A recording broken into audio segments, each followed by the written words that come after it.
Assalamualaikum warahmatullahi wabarakatuh. Hari ini kami daripada grup 10 akan menerangkan tentang rasuah dalam penjawat awam. Tadbir urus merupakan aspek yang penting terhadap sektor awam dan swasta di negara ini. Tadbir urus yang baik perlulah terisi dengan penjawat awam yang mempunyai tahap integriti yang tinggi. Walau bagaimanapun, masalah integriti seperti rasuah semakin meningkat saban hari, di mana hal ini telah menyebabkan segala prosedur dan proses organisasi menjadi terbantut. Segala isu dan masalah rasuah akan diperjelaskan oleh presenter yang seterusnya. Assalamualaikum, nama saya Nur Fatini Syahzada binti Mak Nuraini, nama matrik 288939. Kesan rasuah terhadap ekonomi negara. Rasuah mungkin mempunyai kesan negatif ke atas ekonomi negara dan sangat berleluasa dalam industri termasuk pelesenan, penguatkuasaan dan perolehan.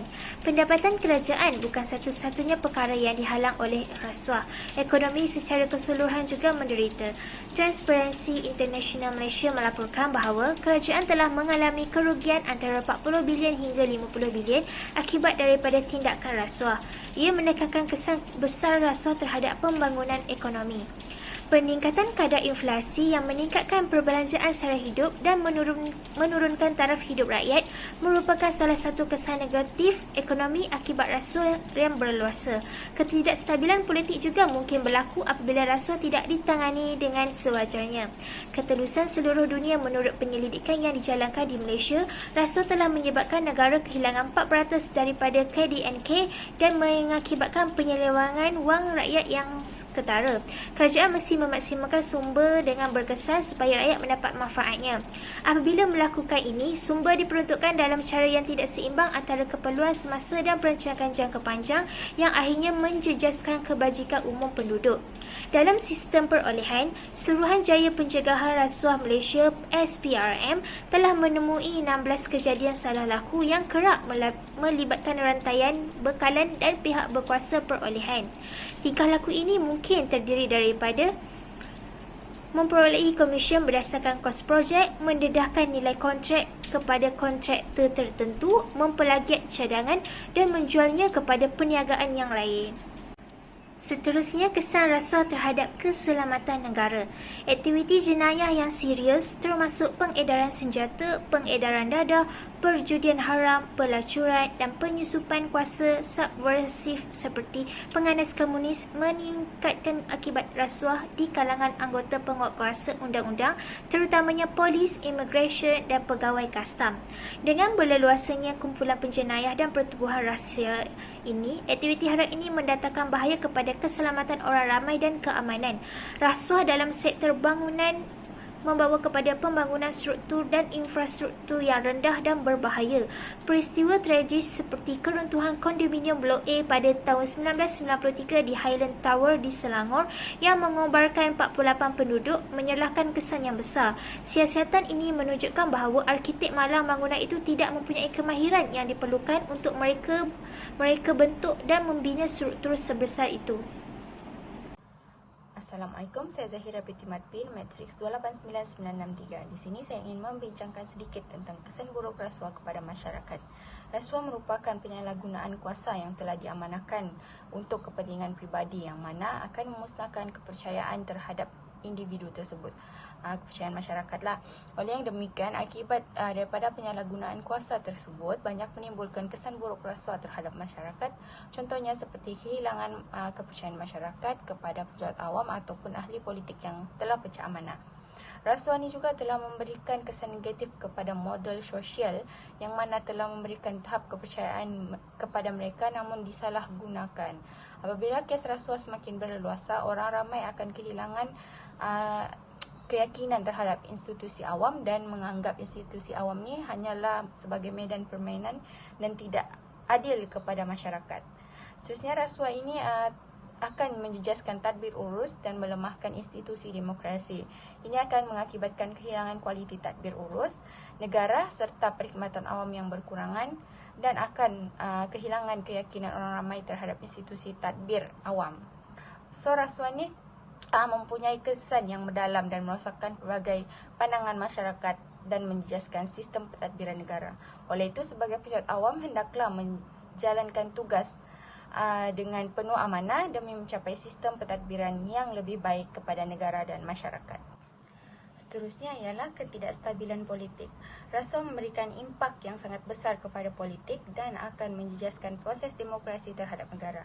Oleh itu, kesan rasuah terhadap politik juga akan mencemarkan nama baik terhadap institusi demokrasi, proses pilihan raya, tadbir urus dan ketidakstabilan politik. Rasuah juga boleh memesongkan proses pilihan raya dan akan menjejaskan keadilan pilihan raya. Rasuah politik yang semakin menjadi kebiasaan di dalam pilihan raya, contohnya seperti pembelian undi, memanipulasikan kewangan kempen dan hal itu boleh menjejaskan integriti sistem pilihan raya. Seterusnya, ketidakstabilan politik juga merupakan salah satu kesan daripada rasuah, yang mana rasuah akan menyumbangkan kepada ketidakstabilan politik dan pergolakan sosial. Apabila rakyat menyaksikan amalan rasuah tersebut dari pihak tertentu, contohnya ahli politik, mereka akan merasakan kekecewaan dan kemarahan yang menyebabkan pergolakan sosial. Hal itu menyebabkan ketidakstabilan sistem politik akan menimbulkan cabaran kepada tadbir urus dan yang tidak berkesan dan boleh memberi kesan berpanjangan kepada pembangunan negara. So, kesimpulan dia, rasuah ni menjejaskan institusi demokrasi, memutarbelitkan proses pilihan raya, menjejaskan tadbir urus yang baik. So, hal ini boleh menghilangkan kepercayaan orang ramai dan menyumbang kepada ketidakstabilan politik. Oleh yang demikian, pentingnya untuk kita menangani rasuah melalui langkah-langkah anti rasuah, ketulusan dan accountability dalam sistem politik dan memerangi rasuah. So, masyarakat juga boleh menegakkan nilai demokrasi, mengukuhkan institusi politik dan memastikan kesejahteraan dan kepercayaan rakyat terhadap mereka lebih telus.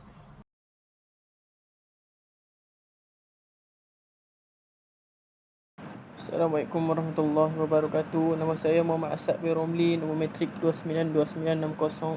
Saya akan menceritakan tentang langkah untuk mengatasi rasuah di Malaysia. Antaranya ialah dengan memastikan sektor awam berfungsi dengan baik yang dikawal oleh kerajaan. Antaranya ialah perlulah setiap penjawat awam atau pihak kerajaan meningkatkan keyakinan semua pihak berkepentingan agar mempunyai nilai integriti yang tinggi agar tidak berlaku lagi kecuaian ataupun ketidakpastian dalam sektor awam. Selain itu, pihak kerajaan juga haruslah mempunyai tata cara ataupun cara-cara untuk pelaksanaan tanggungjawab yang telus, beraccountability dan berhemat dari segi pengambilan keputusan dan juga membuat keputusan kepada rakyat, iaitu daripada penjawat awam. Selain itu, tindak tanduk pihak atasan dalam sesebuah jabatan atau kementerian atau organisasi juga selalunya menjadi perhatian sebagai rujukan dan teladan kepada orang-orang yang bawahan. Sebagai contoh, penjawat awam yang bekerja di bawahan akan mengambil tindak tanduk daripada pihak atasan dalam membuat keputusan atau menyelesaikan sesebuah kerja.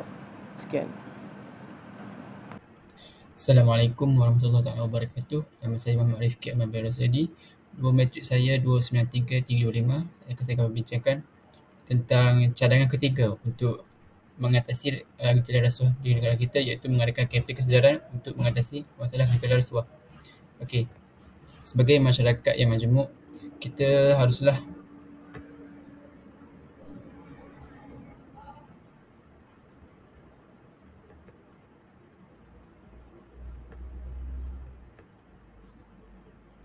sebagai masyarakat majmuk, kita haruslah bekerjasama untuk mewujudkan kempen yang produktif untuk penjawat awam, walau bagaimanapun ianya sukar untuk menarik penyertaan mereka kerana penjawat awam sendiri mempunyai jadual kerja yang padat. Oleh itu, pihak berkuasa boleh mengatasinya dengan mengadakan kempen dalam talian, pergi ke tempat kerja mereka atau bekerjasama dengan syarikat-syarikat lain. Juga pihak berkuasa juga boleh mengadakan kempen untuk mempromosikan kualiti kepimpinan dalam kalangan penjawat awam. Ini kerana kepimpinan bukanlah sesuatu yang boleh diajar, tapi ia boleh dipelajari melalui inisiatif seseorang ataupun usaha peribadi seorang itu. Oleh itu, seorang pemimpin yang baik haruslah mempunyai kualiti seperti visi, disiplin, komitmen, amanah, integriti, kreativiti, motivasi, autoriti, dedikasi, merendah diri dan kreativiti. Ini kerana hal ini dikatakan demikian kerana Kualiti ini boleh membantu sesebuah organisasi untuk berjaya di masa depan. Kempen ini boleh diadakan di tempat kerja atau sekolah di mana pelajar juga boleh belajar tentang kepimpinan. Ini saya ada kata-kata daripada seorang tokoh iaitu Steve Jobs. Beliau mengatakan pemimpin yang bersemangat sering mempunyai perasaan kegarahan dan keinginan kuat untuk mendorong mereka ke hadapan. Ini bermakna bahawa seorang pemimpin itu haruslah didorong oleh kepercayaan dan matlamat mereka, dan mereka haruslah mendapat motivasi oleh orang ramai untuk mencapai matlamat tersebut. Terima kasih. Assalamualaikum warahmatullahi wabarakatuh. Nama saya Umi Atira binti Zulkifli. Nombor matrik saya 287440. Seterusnya, cadangan penambahbaikan ialah menguatkuasakan undang-undang. Menguatkuasakan undang-undang ini adalah untuk meningkatkan sistem perundangan dalam mencegah rasuah kerana perlu selari dengan peredaran zaman, pembangunan negara, politik dan juga perkembangan ekonomi. Meningkatkan perundangan supaya mempunyai strategi yang baru dan juga tindakan yang lebih tegas terhadap golongan yang terlibat dengan rasuah, untuk membentuk masyarakat untuk tidak terlibat dengan perkara-perkara yang dapat memberikan kesan buruk kepada kehidupannya dan juga akan memberi kesan kepada masyarakat serta orang yang berada di sekelilingnya. Perundangan ini penting untuk membawa negara menjadi lebih disiplin dan teratur tanpa perlu berhadapan dengan pelbagai isu dan juga yang dapat menjatuhkan negara Malaysia. Itu sahaja daripada saya. Sekian, terima kasih. Cadangan penambahbaikan ataupun langkah yang boleh diambil oleh kerajaan bagi memastikan sektor awam beroperasi dengan jujur, tulus dan mempunyai integriti yang tinggi serta memupuk nilai integriti dalam setiap individu, khususnya kepada penjawat awam. Kerajaan juga boleh membuat perancangan strategik untuk membuat sentimen membenci rasuah dalam kalangan anak-anak sejak muda melalui pendidikan, sama ada pendidikan formal ataupun pendidikan tidak formal. Dan ketika umur masih kanak-kanak ataupun remaja, ianya mudah untuk dibentuk dan akan terbiasa dengan nilai integriti yang dimana akan menjadi satu personaliti untuk masa hadapan.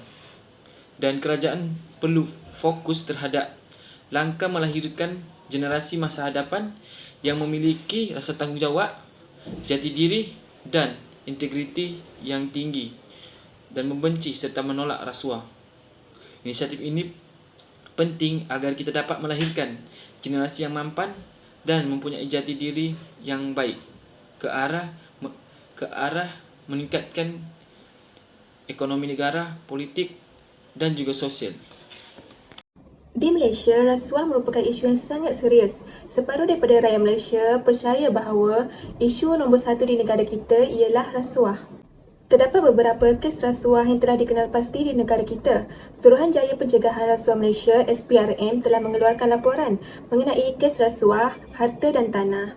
Sebagai contoh, Majlis Amanah Rakyat MARA telah membeli sebuah bangunan di Australia bernilai RM14.72 juta melebihi harga asal. Perkara ini didapati ada unsur penipuan terhadap transaksi hartanah kerana adanya pengubahan wang haram di antara pegawai luar negara dan pemaju tempatan. Selain itu ialah kes rasuah dalam perkhidmatan awam. Misalnya, dua penjawat awam lelaki telah meminta wang suapan sejumlah RM20,000 untuk dijadikan balasan bagi menutup satu kes mengenai dokumen palsu. Mereka menggunakan dokumen palsu dalam satu perjanjian mengenai sewaan rumah. Kes yang seterusnya ialah melibatkan skandal rasuah Jabatan Air Sabah atau dikenali sebagai JANS. Kes ini merupakan salah satu kes terbesar yang telah dibongkar oleh SPRM. Kes ini melibatkan beberapa orang besar JANS mengenai satu projek pembinaan infrastruktur bekalan air di Sabah. SPRM telah mengadakan serbuan dan siasatan dan menemukan sejumlah wang RM52 juta, geran tanah bernilai RM180 juta dan barang kemas. Suspek-suspek terlibat dengan kesalahan mempunyai 70 bidang tanah yang merupakan hasil daripada aktiviti haram terhadap 78 transaksi berjumlah RM12.75 juta. Secara kesimpulannya, isu rasuah memberikan impak yang negatif terhadap bangsa dan negara. Oleh itu, semua pihak seharusnya bersama-sama dalam mengatasi masalah isu ini agar tidak lagi berterusan. Sekian, terima kasih.